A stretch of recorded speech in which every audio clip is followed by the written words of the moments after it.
Assalamualaikum dear friends, welcome to my YouTube channel Fateen homeTech Emulator যার নাম হয়তো আপনারা যারা কম্পিউটার ইউজ করে আছেন অবশ্যই শুনে থাকবেন।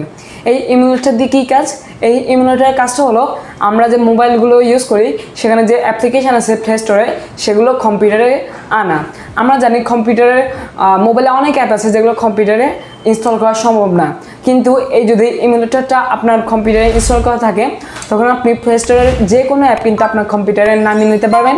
শুধু আপনি নামিয়ে নিতে পারবেন এই সুবিধাটাই পাবেন না, আপনি সেটা ইউজ করতে পারবেন ঠিক যেভাবে আপনি মোবাইলে ইউজ করেন।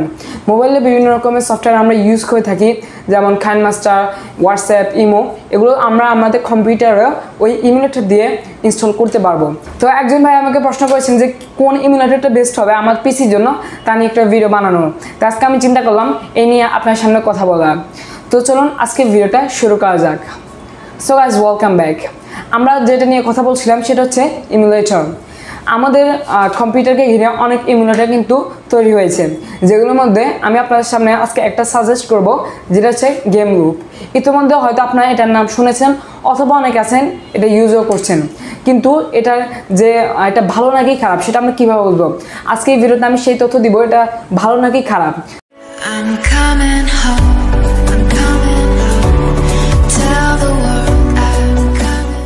তো প্রথমে আমি বলি এই GameLoop-এর ইউজকারী কত। আপনি যদি এই GameLoop সম্পর্কে গুগলে সার্চ দেন তখন আপনি দেখতে পাবেন এই GameLoop যে ইমুলেটরটা আছে সেটা মান্থলি 50 মিলিয়ন ইউজার ইউজ করে। মানে আপনি অ্যামাউন্টটা দেখেন, 50 মিলিয়ন ইউজার মান্থলি, শুধু 50 মিলিয়ন ইউজার ইউজ করে এই GameLoop। তো এটা দেখে আপনারা বুঝতে পারছেন এটা কতটা ভালো ইমুলেটর হতে পারে।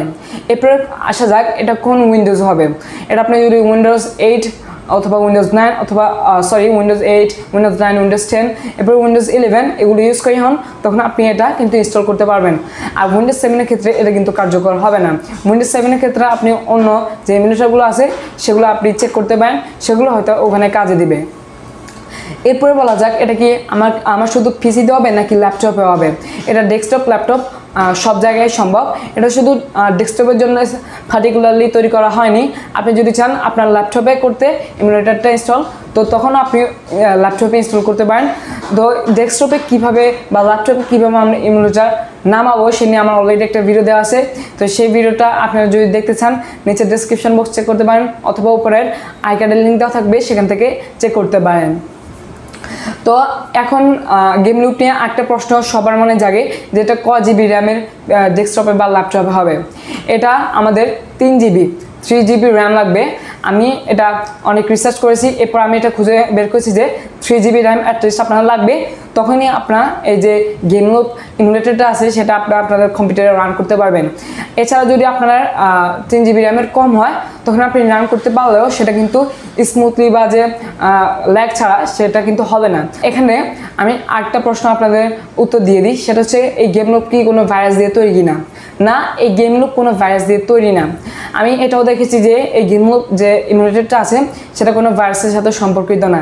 আপনার যে কম্পিউটারটা আছে সেটা আপনি ম্যালওয়্যার এবং র্যানসমওয়্যার থেকে কিন্তু মুক্তি পেতে পারেন এবং সম্পূর্ণ নিশ্চিন্তে এই অ্যাপ্লিকেশনটা আপনার কম্পিউটারে রান করতে পারেন এবং মোবাইলে যে বিভিন্ন অ্যাপ্লিকেশনগুলো আছে সেগুলো আপনি আপনার কম্পিউটারে ইউজ করতে পারেন। তো এই ছিল GameLoop নিয়ে একটা সকল মজার বিষয়। এবং আমি আপনাদের সর্বশেষে বলবো এই যে GameLoop ইমুলেটরটা আছে সেটা কিন্তু ইজিলি চাইলে আপনাদের কম্পিউটারে রান করতে পারেন এবং আমি আপনাদের এটা রান করার রেকমেন্ড করছি যদি আপনাদের প্রয়োজন হয়। সো আজকে ভিডিওটা আপনাদের কেমন লাগলো? যদি ভালো লাগে থাকে ভিডিওতে লাইক দিবেন এবং আমার চ্যানেল যদি নতুন এসে থাকেন সাবস্ক্রাইব অবশ্যই করবেন। আর এরকম নতুন ইনফরমেটিভ ভিডিও যদি পেতে হয় অবশ্যই বেল আইকনটা অন করবেন। So that's all for today. আল্লাহ হাফেজ, আসসালামু আলাইকুম।